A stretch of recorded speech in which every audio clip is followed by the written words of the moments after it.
오늘 시간에 쇼트트랙 안 보시고 나오신 분들 환영합니다. 보셔봐야 편파 판정으로 기분만 상해요. 오셔서 은혜 받고 돌아가시면 좋죠. 1984년에 에티오피아의 사상 초유의 위기가 직면했습니다. 정치적인 불안정과 유례 없는 가뭄으로 인해서 살인적인 기근이 찾아왔던 것이죠. 이러한 상황이 전 세계에 보도되자 사람들이 가슴 아파하고 있었는데, 이때 이 문제를 해결하기 위해서 퀸시 존스라는 사람이 작곡을 의뢰하게 돼요. 그 작곡을 의뢰받은 사람이 바로 마이클 잭슨이었습니다. 마이클 잭슨은 라이오넬 리치라는 사람과 함께 곡을 같이 써내려 가는데, 그때 만들어진 그 노래가 우리가 잘 알고 있는 We Are The World라는 노래입니다. 이 노래는 USA for Africa라는 이 프로젝트 앨범에 수록되어졌는데요. 이 곡을 부르기 위해 당시에 세계적인 이 팝 가수들 40여 명이 엄선되었습니다. 그들에게 먼저 데모 테이프가 보내졌고 그 노래를 다 듣고 왔죠.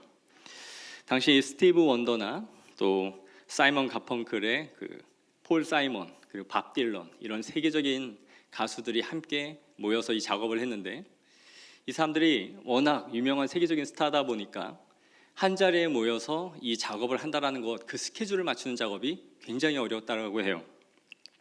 그리고 그들은 이 작업을 하기 위해 이런 말을 농담 삼아 했는데, 각자 자존심 따위는 문 밖에 내려놓고 들어오세요. 자기 한 사람 한 사람이 그 세계적인 스타다 보니까 이 노래 한 곡에 모든 사람들이 내가 원하는 부분의 파트를 노래하려고 하면 분쟁이 일어날 수밖에 없겠죠. 그래서 개인적인 욕심 따위는 버리고 참여하라라는 의미였습니다.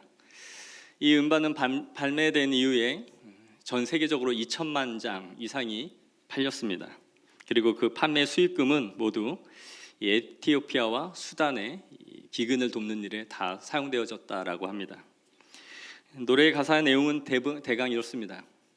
우리는 모두 하나님 안에 큰 가족이니까 그들을 도와야 한다. 도움의 손을 내밀어 우리가 이제 도움을 주어야 한다. 전 세계가 하나 되어 아프리카를 돕자. 그런 의미였습니다. 오늘 우리는 이 예수님의 대제사장적 기도의 마지막 부분을 살펴보려고 합니다. 오늘 예수님이 이렇게 말씀하세요. 내가 비옵는 것은 이 사람들만 위함이 아니요 또 그들의 말로 말미암아 나를 믿는 사람들도 위함이다. 예수님의 기도는 제자들을 위한 간구에서 시작되어졌는데, 이제 예수님의 기도가 점점 확장되어져서 이 제자들의 말을 통해서 믿게 될 교회를 위한 기도로 확장되는 것을 보게 됩니다. 예수님은 모든 성도들이 진리로 거룩하게 하여 달라라고 앞에 설교에서 그렇게 기도를 하셨었는데, 이제 제자들을 통해서 믿게 될 사람들, 즉 교회를 위해서 기도를 하고 계세요. 그리고 이 기도에 있어서의 핵심의 내용은 무엇이냐면 하나됨입니다. 11절 하반절에 보시면 아버지여 내게 주신 아버지의 이름으로 그들을 보존하사 우리와 같이 그들도 하나가 되게 하옵소서라고 기도를 해요. 그리고 오늘 본문 21절을 보시면 아버지여 아버지께서 내 안에 내가 아버지 안에 있는 것 같이 그들도 다 하나가 되어지기를 기도하시죠. 그리고 23절을 보시면 곧 내가 그들 안에 있고 아버지께서 내 안에 계시어 그들로 온전함을 이루어 하나가 되려 함이다라고 기도하시는 거예요. 그래서 20에서 26절 이 전체의 요지는 교회의 하나됨에 대한 간구예요. 그리고 나머지의 내용들은 이 하나됨을 그럼 어떻게 이룰 것인가, 그리고 하나됨을 교회가 이루었을 때에 우리가 누리게 될 풍성한 은혜와 복이 무엇인지를 말씀하고 있는 것이 오늘 본문입니다. 오늘 본문에서만이 아니라 교회의 하나됨은 바울도 대단히 강조를 하고 있는 내용이에요. 에베소서 4장 3절 4절 말씀을 보겠습니다. 우리 한번 읽겠습니다. 시작. 평안에 매는 줄로 성령이 하나 되게 하신 것을 힘써 지키라. 몸이 하나요 성령도 한 분이시니 이와 같이 너희가 부르심의 한 소망 안에서 부르심을 받았느니라. 아멘. 이 하나됨이라는 것은 어떻게 보면 교회에 주신 명령 가운데 아주 중요한 것이라는 것을 알게 돼요. 그래서 우리가 무엇을 함에 있어서 가장 주의하고 항상 살펴봐야 되는 것 중에 하나가 바로 이 부분입니다. 우리가 하는 것이, 내가 하는 것이 교회의 하나됨을 파괴시키는가, 아니면 하나됨으로 덕을 세우는가 하는 것을 중요하게 살펴봐야 되는 것이에요. 그런데 우리가 또한 주의해야 할 것이, 교회는 하나 되어야 하지만 하나됨을 위한 하나됨을 추구하는 곳은 아니다라는 거예요. 다시 말해서 하나됨을 목적으로 삼아서 가는 곳은 아니다라는 것이죠. 말이 어렵지 않죠? 교회는 하나됨을 추구하지만 하나됨을 목적으로 삼지는 않는다. 왜냐하면 이 세상에 존재하는 모든 공동체들은 대부분 다 하나됨을 추구합니다. 앞서 본 것처럼 세계인이 어떤 문제를 함께 해결하기 위해서 하나 되어져야 한다라는 것을 다 필요로 하고 있다는 것이죠. 일반 회사나 어떤 단체든지 단합대회도 하고요, 또 워크숍도 합니다. 그렇게 하는 이유가 뭔가요? 우리가 으쌰으쌰해서 서로 하나 되어 실적도 내고 우리가 회사에서 추구하는 그 목표를 올 한 해 이뤄보자라는 것이죠. 또한 정치인들이 중요한 과제 중에 하나가 뭡니까? 국민 통합입니다. 보수와 진보를 어떻게 하나로 이을 수 있을 것인가? 다양한 이익 집단들이 존재하는 이 사회 속에서 그들을 어떻게 하나로 엮을 것인가? 이것이 또한 정치인들이 추구하고 고민하는 것 중에 하나인 것이죠. 그러니까 모든 사회는 셋 이상이 모인 공동체나 조직이나 기관들은 다 이 하나됨을 추구하고 있다는 거예요. 교회만 특별하게 하나됨을 말하고 있는 것이 아니라 이 땅에 존재하는 모든 기관들은 다 하나됨을 추구한다라는 것이죠. 그러므로 교회가 하나 되어져야 한다라고 말을 할 때 세상이 말하는 하나됨과 혼동돼서는 안 된다라는 것이죠. 성경은 교회의 하나됨을 말하지만 반드시 구별되어져야 하는 것이 있습니다. 그게 뭔가요? 진리 안에서 하나 되는 것이에요. 교회가 진리가 없이 하나됨 자체만을 추구할 때 오히려 교회는 무서운 집단으로 변모될 수 있습니다. 국가도 제대로 된 방향이 아닌 그릇된 방식으로 국민 통합을 이룰 때 무서운 집단이 되죠. 그래서 히틀러 같은 사람이 정권을 잡고 세계대전까지 일으키는 이런 미치광이가 태어날 수 있는 거예요. 히틀러의 연설 한마디에 독일 국민은 하나가 됐고 열광을 했어요. 그러나 그 하나의 잘못된 방향으로 전체 국가가 하나 되니까 무서운 전쟁이 일어났던 것이죠. 교회도 진리가 아님에도 국권이 하나 될 때 어떻게 되나요? 이단과 같은 모습이 나오는 거예요. 이단들은 내부적으로 얼마나 단단하고 견고하게 하나 되어져 있습니까? 또한 교회가 정치적 견해나 혹은 교회의 이익 집단을 위해서, 교회의 집단 이익을 위해서 내부적으로 하나 될 때에 교회는 무서운 모습으로 변모돼요. 지역사회와 대립을 하면서 하나님의 영광이 오히려 지역사회에서 영광을 가리는 일로 벌어지죠. 교회가 자신들의 집단의 이익을 위해서 똘똘 뭉치고 하나 될 때에 오히려 반사회적이고 사람들에게 손가락질 받는 곳으로 전락하게 된다는 것이에요. 역사 가운데서도 이런 사례는 얼마든지 찾을 수 있습니다. 바로 예루살렘을, 성지를 이슬람의 세력권에서 탈환하고 구해야 된다라는 미명하에 이루어진 이 십자군 논쟁은 200여 년 동안 이슬람과 엄청난 싸움을 벌였죠.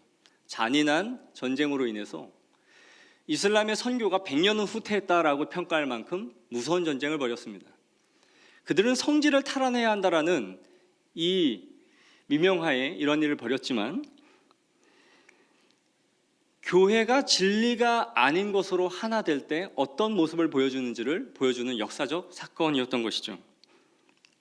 이와 같이 진리가 없이 교회가 하나됨을 이룰 때에 성경을 거스르게 되고 도리어 하나님의 영광을 가르는 방향으로 나아갈 수 있다는 것을 항상 염두에 둬야 합니다. 특히 오늘날의 이 시대는 포용과 관용을 미덕으로 삼고 있는 시대예요.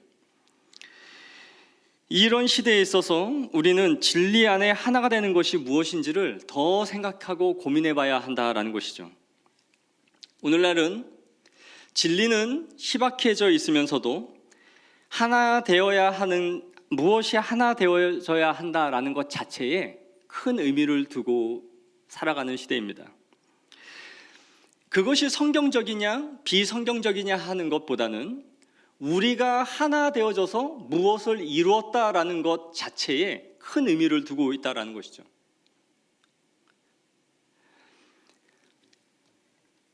교회는 우리가 함께 무엇을 이루었다라는 것보다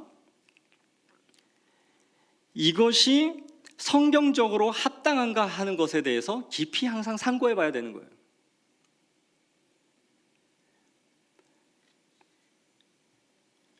교회는 논쟁을 일삼는 곳이 아니지만 진리와의 전쟁은 피할 수 없는 곳이 바로 교회입니다. 이것을 교회 역사가 항상 보여주고 있죠. 그리고 그것이 성경을 가르치는 교사의 직무다라고 말하고 있어요. 그래서 J.I. 패커 박사는 논쟁은 때로는 교사의 의무다라고까지 말했어요. 조나단 에드워즈 목사님은 논쟁하기 위해 태어난 사람이다라고 보이길 정도로 이 진리와의 전쟁을 끊임없이 했던 것이 그의 사역이 보여준 모습이었습니다. 우리가 생각해야 할 것은 논쟁 자체가 교회를 깨뜨린다라고 생각해야 할 것이 아니라 진리가 아닌 비본질을 가지고 논쟁을 할 때에 교회가 깨뜨려진다는 걸 알아야 돼요. 논쟁 자체가 교회를 깨뜨리는 것이 아니라 진리가 아닌 비본질을 가지고 논쟁을 자꾸 할 때 교회가 깨뜨려지는 거예요. 가끔 저희 집 아이들이 싸울 때가 있어요. 서로 지들이 잘났다고 울면서 찾아와요. 감정이 복받쳐서 꺽꺽대고 제대로 말도 못해요. 막 울죠. 그런데 부모로서는 이 말을 듣기가 상당히 싫습니다.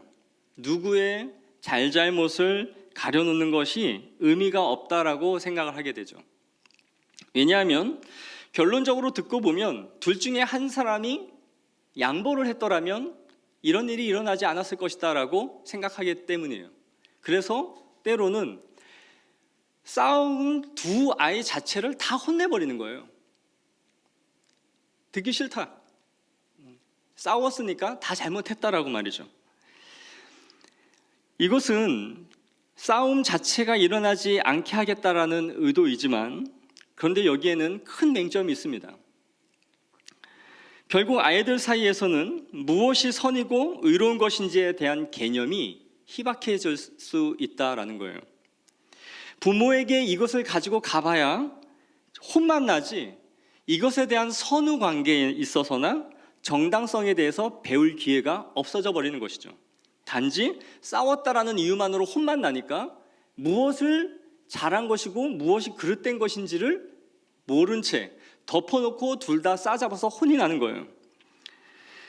그러니까 부모는 편파적이지 않은 공정함을 아이들에게 가르쳐 주어야 하는 것이지 분쟁이 일어나는 그 자체만을 가지고 항상 뭐라 하는 것이 바른 방식이 아니다라는 것이죠. 마찬가지로 교회가 진리를 포기한 채 좋은 게 좋은 거라는 식으로 넘어가고 그것이 사랑이라는 이름으로 계속 이어져 가다 보면 결국 성경적인 가르침이 무엇인가 하는 그 기준이 모호해지기 시작하는 거예요. 즉 시끄럽지 않고 조용하기만 하면 그것은 다 좋은 것이다 라는 이런 생각. 아 조용해, 분쟁이 일어나는 거 싫어, 그러니까 그냥 다 조용히 하고 삽시다. 핵심은 교회의 하나됨을 파괴하는 비본질적인 논쟁을 피해야 한다는 것이지 교회가 마땅히 추구하고 가르쳐야 할 진리를 묵인한 채 조용하면 좋은 것이다라는 것, 그것은 오히려 잘못된 생각이라는 거예요. 교회는 항상 바른 가르침을 통해 진리와의 싸움을 수행할 때에 오늘 본문에서 말씀하고 있는 이 예수님의 하나됨을 제대로 이루어갈 수 있다라는 것이죠. 그래서 우리는 자칫 단순히 하나됨 자체를 목적으로 삼는다면 예수님이 오늘 우리에게 이루고자 하시는 이 하나됨에 대한 이 기도와는 전혀 다른 방식으로 이 하나됨만을 추구하는 교회가 될 수 있는 거예요. 즉 진리 안에서 하나 되는 것이 무엇이고 오늘 본문에서 예수님이 어떤 하나됨을 우리에게 말씀하기를 원하셨는지를 오늘 본문을 통해서 잘 살펴봐야 되는 것입니다. 그럼 예수님이 원하시는 이 하나됨이 무엇이었는지를 이 본문을 통해서 살펴보겠습니다. 예수님은 오늘 이 본문을 통해서 하나됨의 좋은 모델을 우리에게 보여주고 계세요. 21절입니다. 아버지께서 내 안에 내가 아버지 안에 있는 것 같이 그들도 다 하나가 되어지게 해달라고 기도를 하세요. 그리고 이어지는 23절입니다. 곧 내가 그들 안에 있고 아버지께서 내 안에 계시어 그들로 온전함을 이루어 하나가 되게 하려 함이다 라고 말씀하시죠. 앞서서 예수님은 10절에 내 것은 다 아버지의 것이요 아버지의 것은 다 내 것이다 라고 말씀하셨어요. 아버지가 내 안에, 내가 아버지 안에, 아버지의 것이 내 것이고 내가 아버지의 것입니다. 즉 하나님과 예수님 사이에 있는 이 친밀하고 끈끈한 긴밀한 관계를 모델로 삼아서 지금 우리의 하나됨을 설명해 주고 계시다라는 것이죠. 그래서 벨직 신앙 고백서 10장은 이렇게 고백하고 있습니다. 우리 다 같이 한번 읽어볼까요? 시작. 우리는 예수 그리스도께서 신적 본질에 따라 하나님의 독생자이심과 영원부터 계시되 피조되거나 창조함 받은 분이 아니시며 오히려 하나님의 영광의 광채시요 그 본체의 형상을 따라 성부와 함께 그 본질에 있어서나 영원에 있어서 또한 그 모든 것에서 하나님과 동등하신 분이시다. 설명은 다 하겠습니다. 하나, 여기서 말씀하고 있는 것은 아버지와 아들이 동등된 하나됨 가운데서 친밀한 교제를 누리고 계시다라는 거예요. 오늘 이 본문은 아버지와 아들의 친밀함을 말하고 있지만 성경 전체를 보면 삼위일체 하나님 사이의 위격 간에 이러한 친밀한 교제를 나누고 있다는 것을 성경은 보여주고 있습니다. 우리의 이 하나됨의 가장 이상적이고 가장 아름다운 모습으로 삼위일체 하나님의 모델을 우리에게 보여주고 있는 거예요. 삼위 하나님은 각 위격 간에 시기나 질투나 이기적인 사랑이 존재하지 않아요. 우리는 하나님이라는 이름으로 통칭하여 하나님을 부르고 있지만 때로는 성부, 성자, 성령 하나님 한 분의 위격에 영광을 돌릴 때가 있고 은혜를 구할 때가 있습니다. 가령 우리를 구원하신 예수 그리스도에 대한 그 은혜와 사랑을 예수님께, 성자 예수님께 돌려드리죠. 또한 우리를 구원하시기 위한 만세전의 계획과 예정하심에 대해서 그 지혜를 성부 하나님께 올려드려요. 또 우리의 심령을 변화시켜 주시고 오늘도 찾아와 주셔서 은혜 주시기를 구할 때에 성령 하나님께 송영을 올려드린다라는 거예요. 그런데 우리가 이렇게 성부 하나님이나 성자 하나님이나 성령 하나님께 영광을 올려드릴 때에 각 위격에 있는 위격에 해당되시는 그 하나님이 서로 시기하거나 질투하거나 이기적인 방식으로 분노하지 않으신다라는 거예요. 왜냐하면 하나님은 한 분이시고 그 삼위 하나님이 하나의 목적을 향해서 함께 그 일을 이루어 가시기 때문인 것이죠.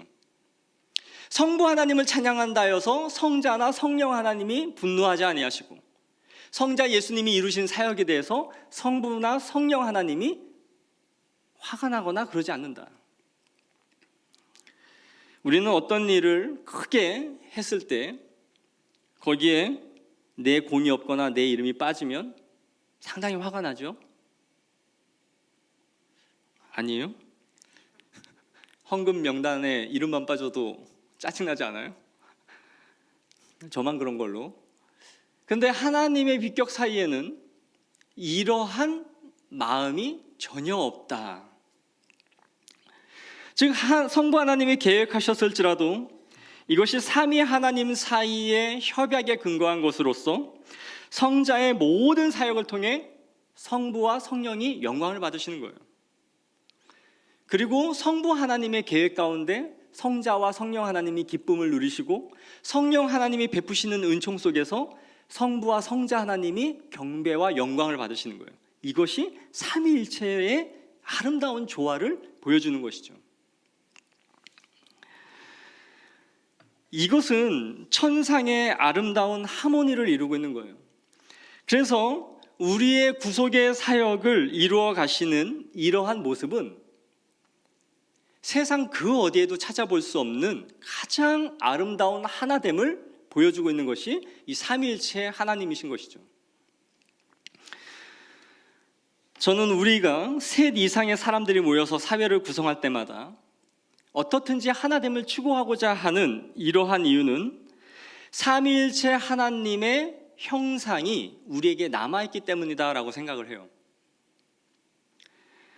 자신들이 속한 사회가 하나 되어져야 한다라는 이 열망을 인간이 이토록 갖는 이유는 이 삼위일체 하나님의 형상이 우리에게 남아있어서 항상 하나 되어져야 한다라는 이 관념이 우리에게 있기 때문이다라고 생각이 드는 것이죠. 그러나 인간이 죄가 이 세상에 들어왔고 죄로 인해 하나님의 형상이 파괴된 결과 우리는 이 하나됨을 이루는 방식들이 아주 파괴적인 방식으로 이루어져 갑니다. 그래서 인간이 만들어내는 하나됨이라는 것은 궁극주의나 전체주의와 같이 이루어지기도 하고요. 또 그 하나됨을 통하여 사회에 기여를 하는 것이 아니라 도리어 그 단체에서 자신이 군림을 하거나 지배하는 방식으로 드러나는 것이죠. 즉 인간은 누구나 하나됨을 다 추구한다는 거예요. 그러나 그 하나됨을 이루는 방식들이 파괴적인 방식으로 자신의 영광과 이기성을 드러내는 방식으로 그 하나됨을 이루는 것이 이 세상에서 보여주고 있는 하나됨인 거예요. 그러나 성경은 아버지와 아들의 이 하나됨을 가장 이상적으로 수행할 수 있는 곳이 바로 교회다라고 말해주는 거예요. 이 세상은 파괴된 하나님의 형상의 모습을 그대로 발현하여져서 이러한 식으로 하나됨을 추구하고 있지만 이 삼위일체 하나님의 하나됨을 가장 이상적으로 구현해낼 수 있는 곳이 바로 교회다라고 성경은 말해주고 있다는 것이죠. 에베소서 4장 16절에 이렇게 말씀합니다. 온몸이 각 마디를 통하여 도움을 받음으로 연결되고 결합되어 각 지체의 분량대로 역사하여 그 몸을 자라게 하며 사랑 안에서 스스로 세우느니라. 이 한 절 안에는 이 의미를 다 풀어내기에는, 이 시간에 다 풀기에는 너무 부족할 만큼 풍성한 의미를 담고 있어요. 분명한 것은 교회가 아주 긴밀하게 서로 연결되어져 있고 몸 전체가 서로 이 영향을 공급받으면서 성장해 가고 있는 것이 바로 교회다라고 말씀하는 것이죠. 그래서 교회는 이 세상의 모습과는 다른 삼위일체 하나님의 하나됨을 이룰 수 있는 유일한 신적 기관이 교회라는 것입니다. 교회만이 가능한 거예요. 그럼 예수님은 이 하나됨을 통해서 무엇을 우리에게 이루고자 하셨을까요? 세상은 이윤을 추구하기 위해서, 우리가 단합되기 위해서, 그리고 우리의 목표와 실적을 내기 위해서 워크숍도 하고 단합대회도 하고 이 하나됨을 추구하는데, 그렇다면 예수님은 이 하나됨을 통해 뭘 이루고자 하셨는지 오늘 본문에서 보여줍니다. 20절입니다. 그들도 다 하나가 되어 우리 안에 있게 하사 세상으로 아버지께서 나를 보내신 것을 믿게 하옵소서. 23절에 하나가 되게 함은 아버지께서 나를 보내신 것과 또 나를 사랑하심 같이 그들도 사랑하신 것을 세상으로 알게 하려 함이다. 마지막 24절에 보시면 아버지여 내게 주신 자도 나 있는 곳에 나와 함께 있어 아버지께서 창세 전부터 나를 사랑하심으로 내게 주신 나의 영광을 그들로 보게 하시기를 원하신다라는 것이죠.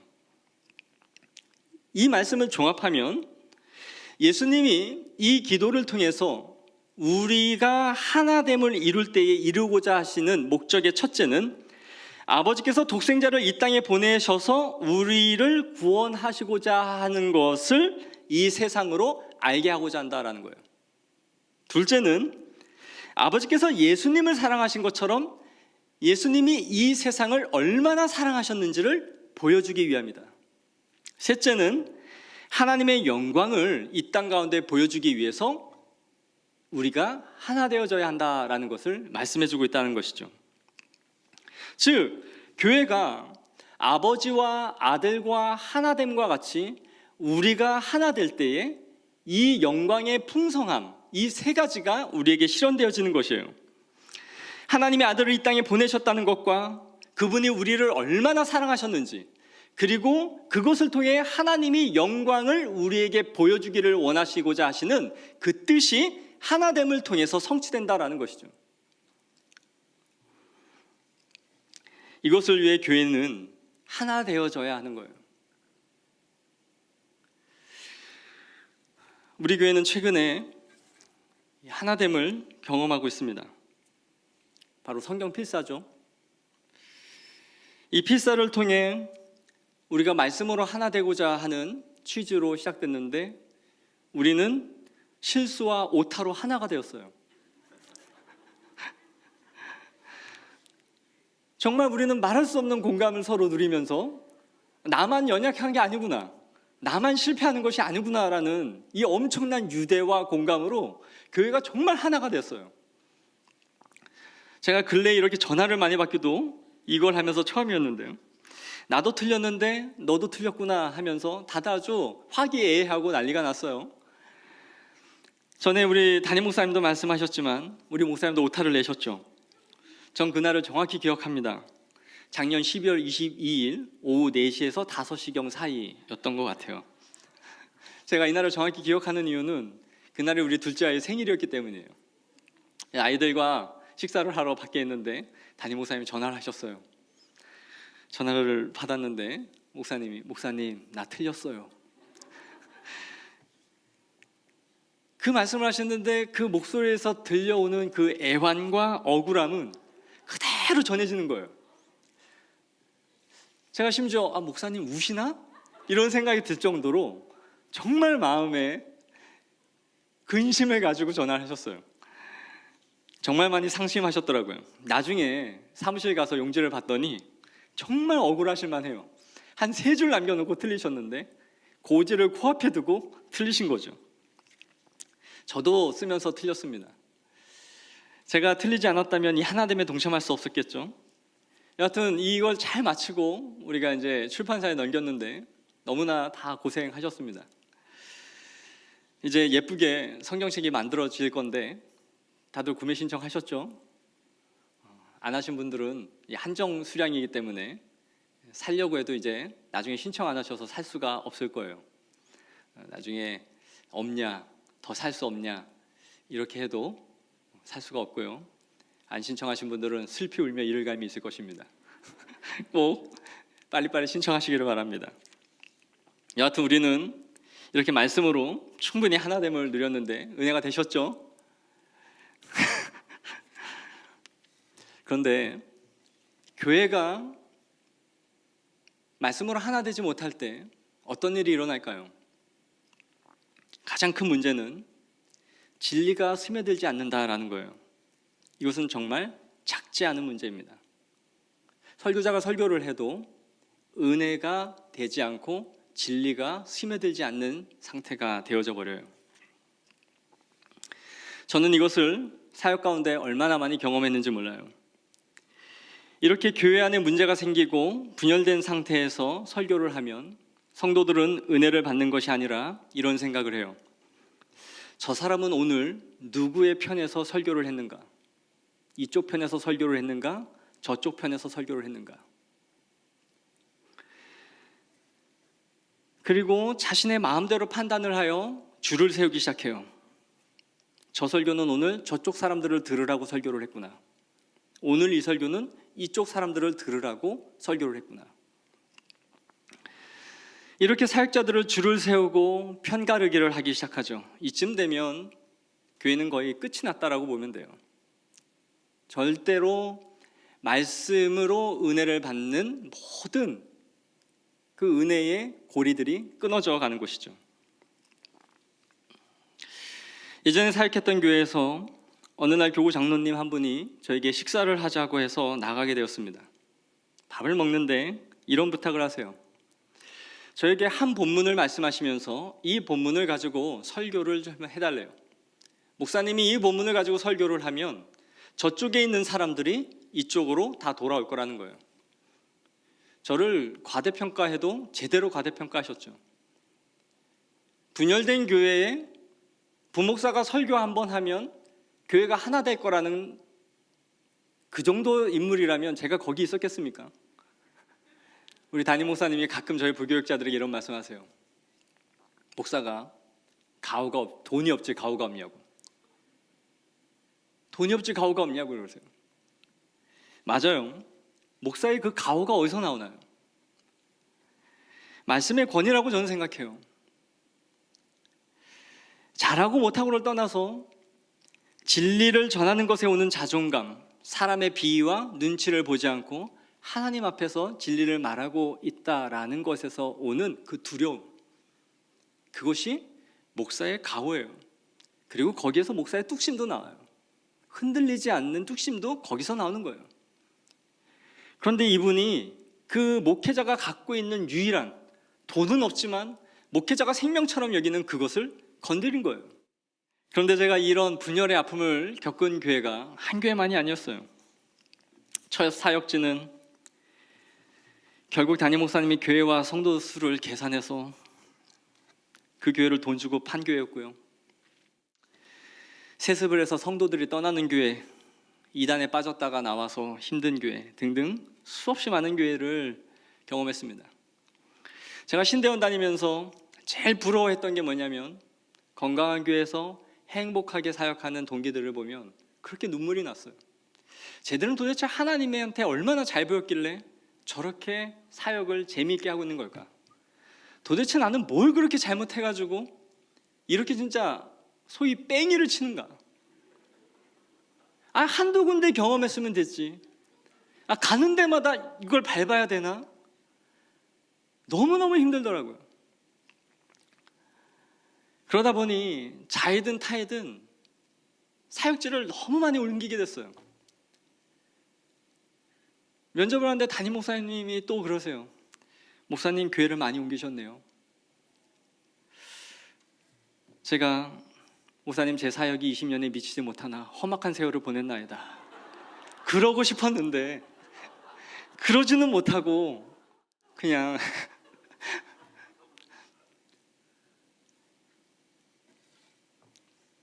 제가 이렇게 고통스럽게 사역했던 교회들 한번 설교 준비하면서 연수를 다 더했더니 그런 교회들만 10년 6개월이더라고요.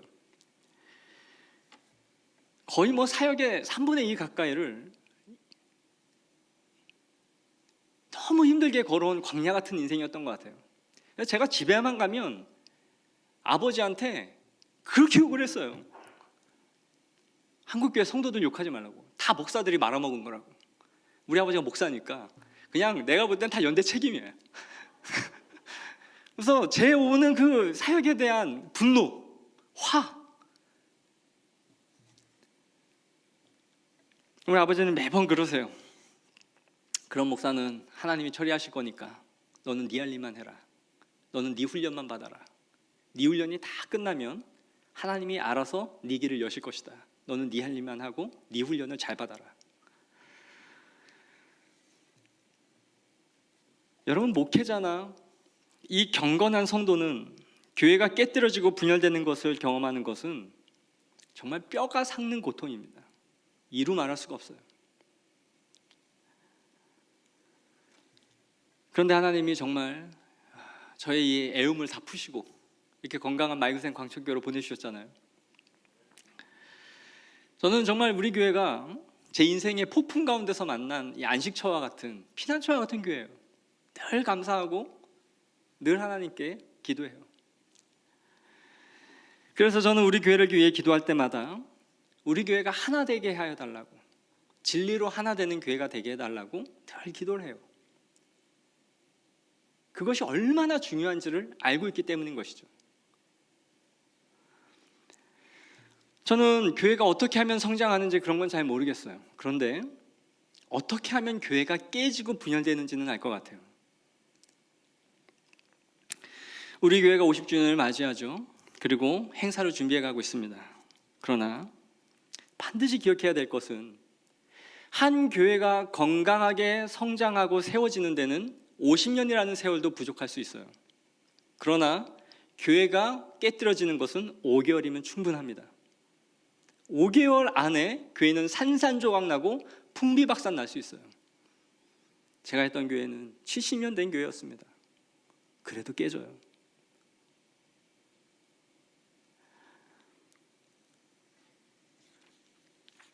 그런데 이렇게 교회가 하나됨이 깨뜨려지면 어떤 일이 벌어질까요?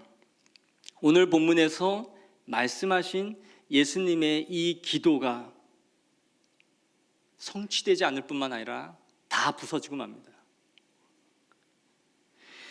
교회의 분열과 다툼과 이 싸움으로 인해 예수님이 세상으로 아버지께서 나를 보내신 것을 믿게 하옵소서라는 이 기도가 막혀요.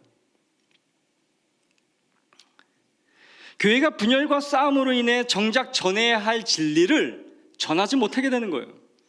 그리고 이 싸움과 분열로 인하여 우리의 자녀들이 신앙을 버리기 시작합니다. 어른들의 그 고성과 싸움으로 인해서 아이들의 뇌리에는 교회에 대한 부정적인 생각들이 생기게 돼요. 교회는 이런 곳이구나. 그것들을 아이들이 보기 시작한다고요. 다음 세대는 없는 거예요. 둘째, 아버지께서 나를 보내신 것과 또 나를 사랑하심 같이 그들도 사랑하심을 세상으로 알게 하여 달라라는 이 기도가 무의미해지는 거예요. 우리가 싸우고 분열하고 있는 이 동안에 이런 상황을 세상에 보면서 우리를 보고 뭐라고 말할까요? 너희가 말하는 사랑? 예수님이 우리를 사랑하신 것? 그 사랑하심과 같이 우리를 사랑하심을 알게 해달라고 우리를 조롱하고 비웃죠. 세상을 판단할 권세가 우리에게 있으나 세상이 우리를 판단하기 시작해요. 너희가 사랑하지 않으면서 누가 누구를 사랑한다라고 말을 하느냐라고 손가락질을 받고 지탄을 받게 되는 거예요. 셋째, 내게 주신 나의 영광을 그들로 보게 하시기를 원하옵나이다 라는 이 기도의 간구와 반대로 하나님의 영광은 철저하게 짓밟히게 돼요. 지역사회와 모든 곳에서 선교와 전도는 다 막히게 되는 거예요. 우리를 보면서 비웃고 조롱하고 하나님을 욕되게 하면서 우리에게 영광을 보여주시고자 하시는, 교회를 통해 영광을 보여주고자 하시는 하나님의 영광이 철저하게 짓밟히고 오히려 가리우게 되는 것이죠. 예수님이 교회의 하나됨을 통해서 이루고자 하시는 이 세 가지의 목적이 무색해지게 되는 것이 우리가 하나됨을 파괴할 때 일어나는 일인 것이죠.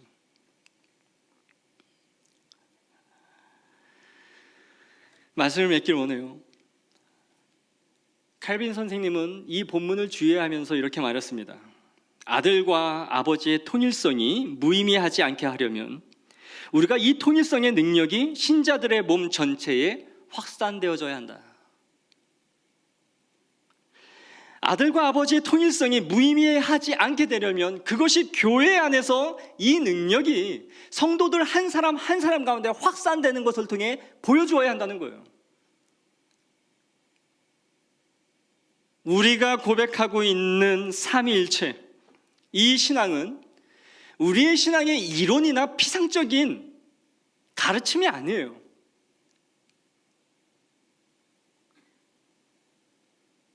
왜 굳이 어려운 삼위일체까지 말을 하면서 이 하나됨을 굳이 설명하려고 제가 할까요? 우리가 가진 이 신앙 고백은, 그 삼위일체 신앙은 성부, 성자, 성령 하나님, 그냥 그걸 말하는 것이 아니라 교회 안에 스며야 되는 것이고, 그것이 구현되는 것을 통하여 삼위일체 신앙이 보여지는 것이에요.